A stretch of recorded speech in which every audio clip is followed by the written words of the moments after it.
বীরের পরিচয় স্বরচিত কবিতা। Ding ডিঙা ding ding, বাংলায় এলো যুদ্ধ করতে দিল্লির মানসিং। বাংলার ভূঁইয়া ইশাখা এগিয়ে এসে কয়, যুদ্ধ করে জীবন নষ্ট আমার কাম্য নয়।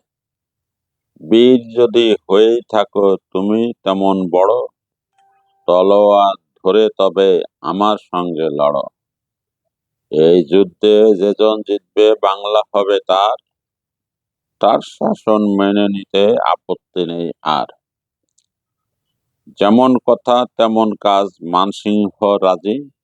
দুই দলের ওই রণবদ্য উঠল তখন বাজি। ভীষণ যুদ্ধ শুরু হলো দুই বীরের মাঝে, কেউ কারো চেয়ে মোটেও কম যায় না যে। হঠাৎ করে ইশাখার তলোয়ারের ঘায় মানসিংহের তলোয়ার দুই ভাগ হয়ে যায়। মানসিংহ ভাবে এবার মরতে হবে তার, খালি হাতে অস্ত্রের সাথে যুদ্ধ হয় কি আর। ইশাখা এই অবস্থায় মানসিংহকে কয়, নিরস্ত্রকে আঘাত করা বীরের ধর্ম নয়।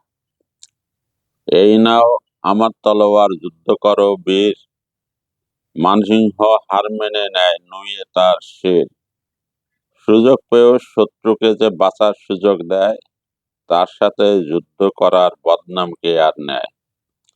পরাজয় মেনে নিচ্ছি, যাচ্ছি দিল্লি ফিরে, জয়ের তাজ নিজ হাতে পরায় তোমার শিরে। বাংলা ধন্য তোমার জন্য সালাম নমস্কার, এই বাংলায় যুদ্ধ করতে আসবো না কো আর।